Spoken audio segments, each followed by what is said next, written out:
रणधीर शर्मा ने मानसून सत्र में रोचक ढंग से उठाया सीएम सुक्खू व उनके मंत्रियों में तालमेल न होने का मुद्दा। भाजपा विधायक के अनुसार पीडब्ल्यूडी मिनिस्टर तबाही के लिए अवैध खनन को जिम्मेदार ठहरा रहे हैं तो उद्योग मंत्री कर रहे हैं उनके बयान का खंडन। संकट की घड़ी में सीएम के मक्की की रोटी तो उप मुख्यमंत्री के गोलगप्पे के वायरल वीडियो पर भी तीखा व्यंग्य किया। केंद्र सरकार से मदद लेने के लिए मुख्यमंत्री, डिप्टी सीएम और पीडब्ल्यूडी मिनिस्टर का अलग अलग जाना अभी भाजपा प्रवक्ता को अखरा। मंत्रियों द्वारा बाढ़ प्रभावित क्षेत्रों का विजिट किए जाने के दौरान विधायकों की वजह हारे हुए नेताओं को साथ लिए जाने व पीड़ितों से न मिलने पर भी खरी खोटी सुनाई। सूबे में बाढ़ से भारी तबाही होने के दौरान सर्वदलीय बैठक न बुलाए जाने पर भी उठाए सवाल। मीडिया व सोशल मीडिया पर चर्चा में है रणधीर शर्मा का आज का मानसून सेशन का भाषण। श्री नैना देवी के विधायक एवं तेज तर्रार भाजपा नेता रणधीर शर्मा ने मानसून सेशन के दौरान सुक्खू सरकार में तालमेल न होने के लिए न केवल मुख्यमंत्री को लपेटा बल्कि उप मुख्यमंत्री, पीडब्ल्यूडी मिनिस्टर, उद्योग मंत्री व एक सीपीएस को भी खूब ताने सुनाए। रणधीर शर्मा ने कहा कि बाढ़ की इस आपदा में प्रदेश की कांग्रेस सरकार न केवल नॉन सीरियस नजर आ रही है बल्कि बार बार तालमेल की कमी भी दिख रही है और मंत्रियों में सुर्खियों में रहने का कंपटीशन चला है। रणधीर शर्मा ने कहा कि आपदा की इस घड़ी में जहां सीएम के मक्की की रोटी खाने के वीडियो वायरल हो रहे हैं वहीं उप मुख्यमंत्री गोलगप्पे खाकर वाहवाही लूट रहे हैं। भाजपा विधायक ने उनके संबोधन के बीच में बोले पीडब्ल्यूडी मिनिस्टर विक्रमादित्य सिंह को तीखा जवाब देते हुए कहा कि लोक निर्माण मंत्री बाढ़ से हुई तबाही का कारण जहां अवैध खनन को बता रहे हैं वहीं उद्योग मंत्री हर्षवर्धन चौहान उनके इस बयान का खंडन करते हैं। उन्होंने कहा कि हद तो तब हो गई जब सीपीएस राम कुमार ने न केवल पीडब्ल्यूडी मंत्री के बयान का कटाक्ष किया बल्कि खनन से बाढ़ व भारी बारिश से नुकसान रुकने का विशेषज्ञों जैसा तर्क दे डाला। प्रधानमंत्री मोदी, गृह मंत्री व नितिन गडकरी जैसे केंद्रीय नेताओं से मुख्यमंत्री, उप मुख्यमंत्री व लोक निर्माण मंत्री का अलग अलग मिलने जाना भी उन्होंने तालमेल का अभाव बताया और दोबारा मंत्रियों से मिलने व बाढ़ प्रभावित क्षेत्रों के विजिट के लिए एक ही हेलीकॉप्टर में एक साथ जाने की नसीहत दी। उन्होंने कहा कि सुक्खू सरकार के कुछ मंत्री तो बाढ़ प्रभावित क्षेत्रों के विजिट में संबंधित विधायकों की बजाय हारे हुए नेताओं को लेकर जा रहे हैं और पीड़ितों से बातचीत तक नहीं कर रहे हैं। भाजपा विधायक रणधीर शर्मा के करीब 28 मिनट के इस संबोधन के दौरान न केवल सदन में बार बार ठहाके लगे बल्कि मीडिया व सोशल मीडिया पर भी उनका यह भाषण जमकर वायरल हो रहा है। यह आपदा आई थी, आवश्यकता थी कि मुख्यमंत्री जी तुरंत ऑल पार्टी मीटिंग बुलाते, सर्वदलीय बैठक बुलाते, सबसे चर्चा करते, सुझाव लेते, तब बोलते दिल्ली चलना इकट्ठे, तो इकट्ठे जाते। आज 3 महीने बाद, 2 महीने बाद याद आ रही है क्योंकि विधानसभा का सत्र है, आपने स्कोर सेटल करना है। परंतु आपने जब आपदा आई उसमें क्या गंभीरता दिखाई। आपने सर्वदलीय बैठक तो दूर, आपने तो कैबिनेट की मीटिंग भी 10 दिन बाद बुलाई। आपदा आने के 10 दिन बाद कैबिनेट की बैठक हो रही है। यह गंभीरता आपदा के प्रति इस सरकार की थी और उसमें भी कैबिनेट मंत्री एकजुट नहीं, मंत्रीगण एकजुट नहीं। मुख्यमंत्री जाते हैं प्रभावित क्षेत्रों में, दूसरे दिन उप मुख्यमंत्री वहां पहुंचते हैं। ऐसा लगता है कंपटीशन हो रहा, प्रतियोगिता हो रही। कंपटीशन तो जब से सरकार बनी है तब से चला ही है। मुख्यमंत्री जी आल्टो में आते हैं तो उप मुख्यमंत्री बस में चढ़ जाते हैं। मुख्यमंत्री जी ढाबे में मक्की की रोटी खा के वीडियो फेसबुक पे डालते हैं तो उप मुख्यमंत्री जी गोलगप्पे की रेडी पर बैठकर वीडियो वायरल कर देते हैं। अब ये कंपटीशन है तो वायरल तो अभी हुआ। आजकल वेट कम कर रहे हैं, मैंने कहा शारीरिक वेट तो कम कर लो, राजनीतिक वेट बढ़ाना पड़े। पर ये कंपटीशन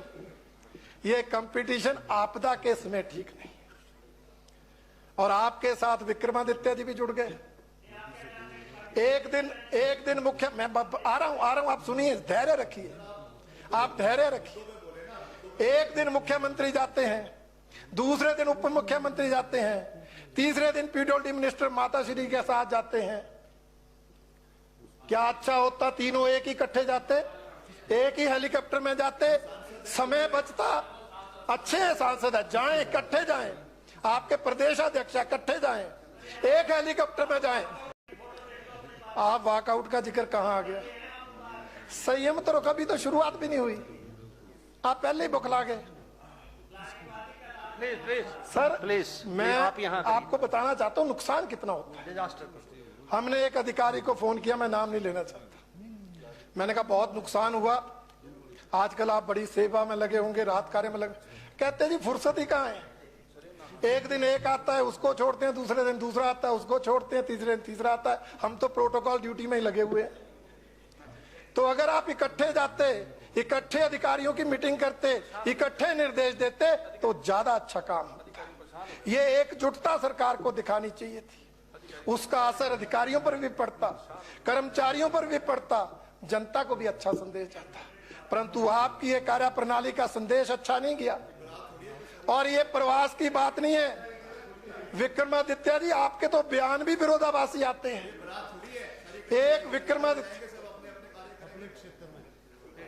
तो परिणाम देख लिए ना आपने, अकेले अकेले जाके परिणाम देख लिए।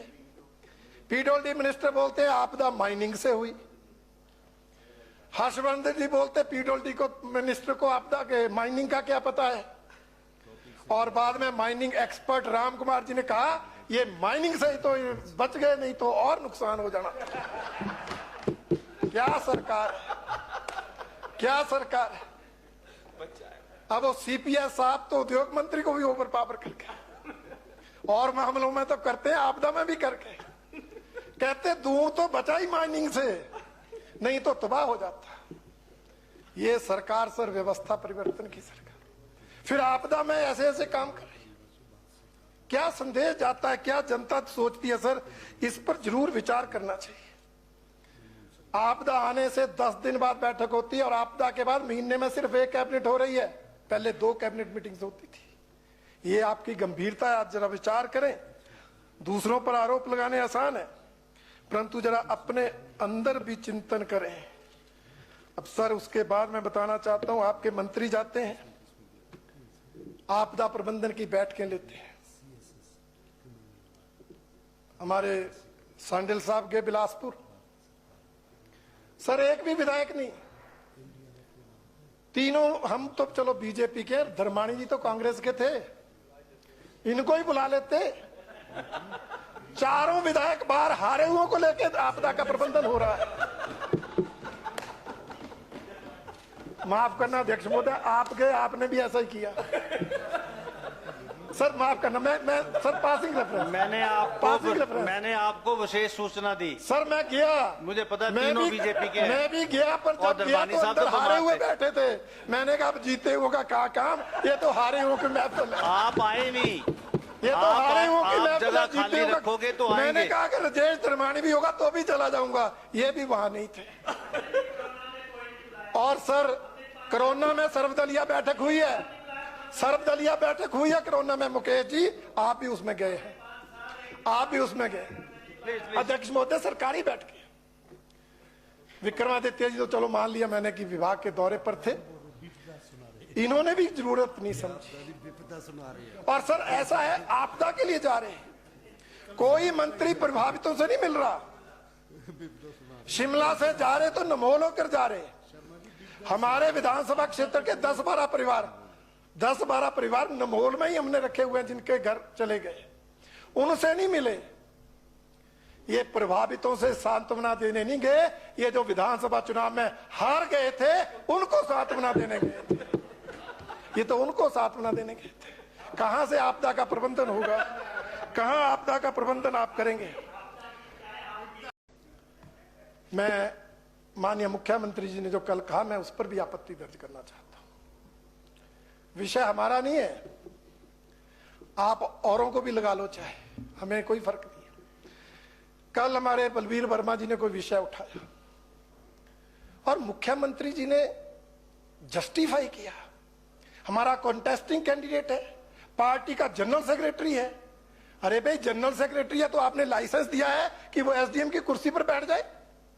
कहां लिखा है, कहां लिखा है सरकारी बैठकों में कॉन्टेस्टिंग कैंडिडेट जाएंगे? कहां लिखा है सरकारी कार्यक्रमों का उद्घाटन शिलान्यास हारे हुए लोग करेंगे?